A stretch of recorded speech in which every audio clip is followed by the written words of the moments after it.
नमस्कार, आदाब, सत श्री अकाल। चलिए, आज हमारा जो टॉपिक है वो कूलम्स लॉ। और आप सबका बहुत बहुत शुक्रिया जो हमारे प्रीवियस वीडियोस को इतना आपने प्यार दिया। चलिए, आज आपका टाइम वेस्ट नहीं करने के लिए ही मैंने पहले ही सारा कुछ यहाँ पे लिख रखा है, तो हम इसको सीरीज वाइज समझने की कोशिश करेंगे। सबसे पहले कूलम्स लॉ। अच्छा, जब भी कोई लॉ पढ़े या जब भी किसी चीज के बारे में पढ़े तो आप एक चीज का हमेशा ध्यान रखें कि इसके बारे में पहले समझें। मतलब जैसे कूलम्स लॉ, तो आपके दिमाग में ये आना चाहिए कि ये जो साइंटिस्ट इस पे रिसर्च कर रहे होंगे तो उन्होंने ये फॉर्मूला, ये डिराइव किया हुआ जो फॉर्मूला है, जिसको मतलब बहुत लोग यही से समझ जाते हैं कि चलो यार यही है कूलम्स लॉ, तो हम पहले समझेंगे कि ये आया कहाँ से। तो सबसे पहले यहाँ पे एक मैंने सेटअप लगाया है कि एक ये क्या है, एक ये फ्री रोटेटिंग बॉडीज है जिसको हमने टांग के रखा हुआ है, और यहाँ पे हम देखें एक चार्ज बॉडी रखा हुआ है।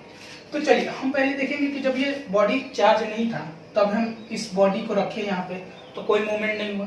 फिर हमने देखा जब सेटअप चेंज किया तो हमने यहाँ पे कुछ चार्जेस डाले। अच्छा, आप अगर प्रीवियस वीडियोस को अच्छे से फॉलो करते होगे तो आपको पता होगा कि same charges, very good, same charges repel each other. अच्छा, ये अगर इसको रिपेल करेगा तो इसका डायरेक्शन किधर होना चाहिए, घूमना चाहिए एंटी क्लॉकवाइज। तो ये क्या हुआ, जब कूलम्स जी मतलब जो ये साइंटिस्ट है उन्होंने ये जो लॉ डिराइव किया होगा तो ऐसे कुछ सेटअप रखा होगा और इसका स्पीड निकाला होगा। अच्छा, इस स्पीड को उन्होंने देखा होगा कि इस स्पीड के लिए उन्हें कितना फोर्स लगा होगा। ठीक है, मतलब इस ये जो घुमाने में घुमा, ये एक रोटेशन कंप्लीट किया, उसके लिए एक फोर्स जनरेट हुआ। उस फोर्स का वैल्यू कितना आया, K(Q1Q2/r²। तो पूरे प्रोसेस को समझिए कि यहाँ एक सेटअप तैयार किया गया जिसके वजह से उन्हें पता चला कि ये जो फोर्स है वो डायरेक्टली प्रोपोर्शनल किसके है, Q1 Q2, ये Q1 और ये Q2, ये इसके डायरेक्टली प्रोपोर्शनल है। और इनवर्सली प्रोपोर्शनल किसके है, जितने दूरी पे इसको रखा जा रहा है, मतलब F is inversely proportional to 1/r²। ठीक है, ये चीज जैसे ही हम समझते हैं कि इस ये जो डायरेक्टली प्रोपोर्शनल है इसको इक्वालिटी में चेंज करने के लिए हमको एक कांस्टेंट देना होगा, जिसके लिए हम लिख देते हैं K(Q1 Q2/r²। जहां पे ये चीज जो है वो क्या है, हमारी कांस्टेंट आ जाती है। तो हम यहां तक समझिए K1 Q1 Q2/r² तक। अब हम बोलेंगे कि अच्छा ये कांस्टेंट की वैल्यू कितनी होगी, तो हमने बता दिया आपको कि देखिए इस कांस्टेंट की वैल्यू होती है 4πε0। फिर आपके दिमाग में आया होगा ये ε0 क्या है, उसके लिए हमने यहाँ पे बताया कि देखिए ये परमिएबिलिटी ऑफ क्या है, वैक्यूम है। ठीक है, फिर हम जानेंगे कि ये परमिएबिलिटी, इसको हम 11th में अच्छे तरीके से समझ गए हैं। तो हम लोग देखें कि K का वैल्यू क्या हो जाएगा, 1/4πε0, और इसका वैल्यू हो जाएगा 9 × 10⁹। अच्छा, ये चीजें जो पढ़े हैं हमने, अब हमको एक चीज दिमाग में आ रहा होगा कि यार ये जो चीज है, ये जो कूलम्स लॉ है, इसका यूटिलाइजेशन कहाँ है। हम बोले अगर आप कोई भी अच्छे एग्जाम्स में अपीयर होने वाले हो, एयरफोर्स, नेवी या फिर जेईई मेन और नीट में, तो मैं आपको एक चीज जरूर बता सकता हूँ कि एक क्वेश्चन आपको यहाँ से आएंगे ही आएंगे। मतलब ये कॉन्सेप्ट्स यूज होने वाले ही कॉन्सेप्ट्स है, इसीलिए आपको इसके मतलब हर एक पार्ट को बहुत अच्छे से समझना होगा। चलिए, फिर ये यहाँ तक आप कवर कर चुके। मतलब जैसे कि आप देखें कि K का वैल्यू कितना हो गया, हमने डाला 9 × 10⁹।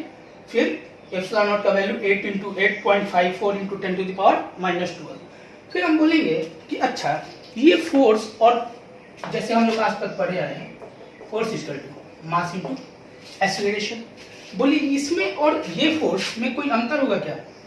हम बोले आप फिर बेसिक्स में चलो थोड़ा सा। तो आप ये जानते हो ये चीज क्या है, वेक्टर क्वांटिटी है, तो ऑब्वियस सी बात है ये भी क्या होगा, वेक्टर क्वांटिटी होगा। अच्छा, जैसे ही आप ये फोर्स को पढ़ेंगे, चलिए पहले इसका पूरा बेसिक्स को हम समझते हैं। यहाँ पे मैंने एक लाइन लिखी है, only applicable for point charges. अच्छा, इसको अगर मैं एक्सप्लेन करूँ अच्छे से, बोला कि देखिए ये जो Q1 Q2 है वो पॉइंट चार्जेस के लिए, ये जो फोर्स का फॉर्मूला एप्लीकेबल है वो सिर्फ Q1 Q2, ये Q1 Q2 क्या है, यहाँ पे पॉइंट चार्जेस है। बोला ये तो चीज ऊपर से जा रही है। बोले अगर देखिए इसको समझना कैसे है कि पॉइंट चार्जेस और बड़े चार्जेस में कैसे। बोला अगर चार्ज का वैल्यू r के रिस्पेक्ट में, जो r जो डिस्टेंस है उसके रिस्पेक्ट में बड़ा है तो ये पॉइंट चार्ज नहीं है। ठीक है, लेकिन अगर ये r का वैल्यू इससे कंपेयर में बहुत ज्यादा बड़ा है, मतलब ये Q क्या है, पॉइंट चार्जेस हैं, इस बात का हमेशा ध्यान रखिएगा, ठीक है। उसके बाद एप्सिलॉन नॉट ईआर का जो क्या था, रिलेटिव परमिएबिलिटी, उसके वैल्यूज है। ईआर का वैल्यू वैक्यूम में, एयर में क्या होता है, 1 होता है।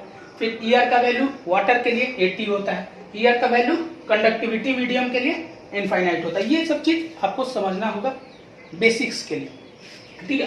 फिर हम आ जाते हैं यहाँ से आ जाते हैं, it's follow the law of superposition.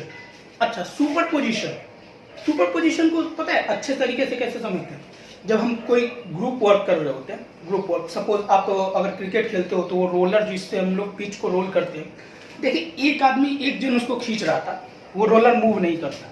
हम लोग क्या करते हैं, पूरे टीम मेंबर्स मिलकर उसको खींचते हैं और रोलर को एक साइड से लेके दूसरे साइड तक जाते हैं। तो उस दौरान हम क्या करते हैं, पूरे फोर्स को ऐड करते जाते हैं, F1, F2, F3, F4 जितने भी फोर्स लगाए सबके एक डायरेक्शन में ऐड करते जाते हैं।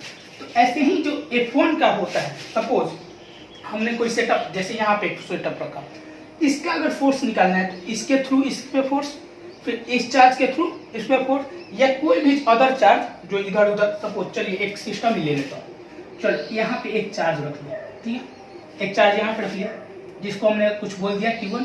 अब यहाँ पे हम लोग 15,500 कुछ भी कितना भी क्वांटिटी में चार्ज ले लिए, ठीक है, इनफाइनाइट। अब ये सब का समेशन क्या होगा, समझिए, ये जो चार्ज है इस पे जो फोर्स लग रहा है वो इसके थ्रू, फिर इसके थ्रू, फिर इसके थ्रू, फिर इसके थ्रू, फिर इसके थ्रू, इसके थ्रू, सबसे लग रहा है।